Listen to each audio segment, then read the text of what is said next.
Bonjour à tous, j'espère que vous allez bien. Je vous souhaite une très bonne fête de l'Aïd. Aujourd'hui c'est le deuxième jour, donc moi je vais recevoir des invités. Du coup je vais préparer le gigot d'agneau. Alors pour cela j'aurai besoin de persil et coriandre. Là il y a une cuillère à soupe de persil, une cuillère à soupe de coriandre. J'aurai besoin de 4 gousses d'ail. Ça c'est des pistils de safran que j'ai mis dans un petit peu d'eau. J'aurai besoin de poivre, sel, gingembre et curcuma. Une cuillère à café pour les poivres, sel, curcuma et gingembre, ça suffira. Et un bol pour mélanger tout ça. Donc là, je vais faire mes petites entailles, mais légèrement avec le couteau. Hop.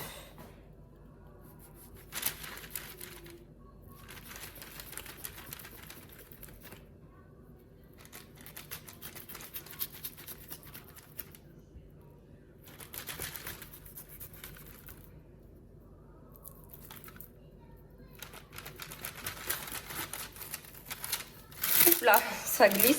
Bon ben ça suffit, hein, pas plus. J'en taille que par-dessus. Voilà, donc là je vais mélanger, je vais préparer mon mélange, je vais tout mélanger. Donc je vais mettre le persil avec la coriandre.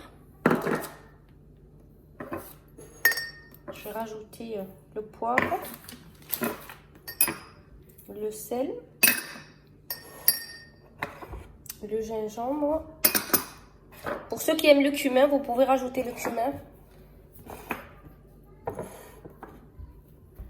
Et le paprika, les pistils de safran avec leur lot dans lequel ils trempaient. Et mes gousses d'ail. Donc je vais prendre comme ça. Et je vais rajouter un petit peu d'eau. Donc moi je mets pas de beurre, je mets pas d'huile. Parce que je trouve que le gigot il est assez gras. Le gigot d'agneau il est très gras. Donc pas besoin de le rendre encore plus gras. Et il va lâcher beaucoup de son gras en plus. Puis le mien il est hyper gras en plus. Voilà, je vais mélanger tout ça.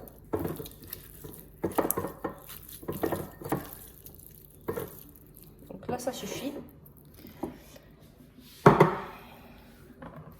Maintenant je vais badigeonner tout le dessus, partout, les entailles aussi, à l'intérieur des entailles. Hop, on met le persil, voilà.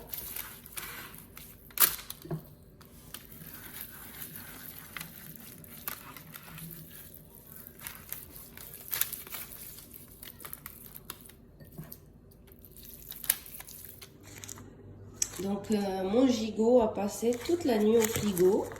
Voilà, je viens de me lever là. Donc je le laisse comme ça, dans le papier sulfurisé, avec l'aluminium. Il va aller au four au moins 2 heures. Je compterai, je vous dirai. Parce que moi j'ai un sacré gigot. Et minimum 2 heures. Alors là je l'ai sorti du four. Alors il cuit depuis 10 heures du matin. Là il est 1 heure, ça fait 3 heures qu'il cuit.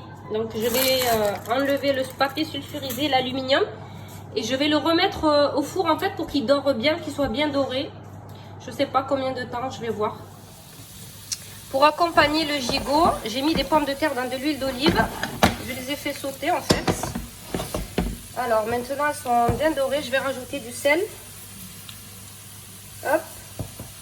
Un petit peu d'ail en poudre.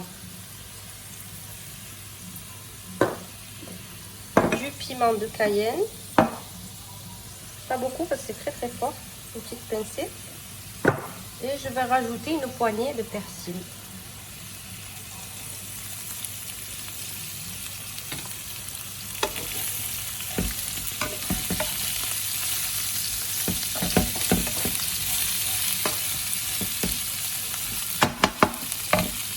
Et aussi, j'ai mis à la vapeur en fait des rondelles de carottes, des haricots. Là, ils sont cuits, ils sont prêts. Je les ai salés, je les ai mis à cuire à la vapeur.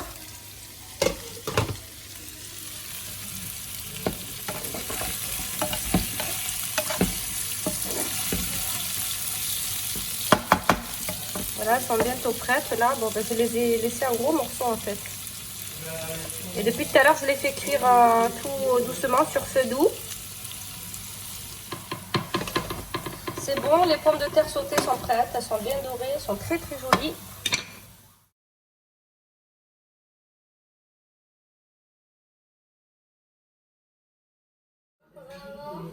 Voilà, le gigot est prêt. Alors, servir avec des pommes de terre sautées, quelques haricots, carottes. Je vous dis à bientôt pour la prochaine recette. N'oubliez pas de liker, partager, laisser des petits messages et vous abonner si vous aimez mes recettes. À bientôt.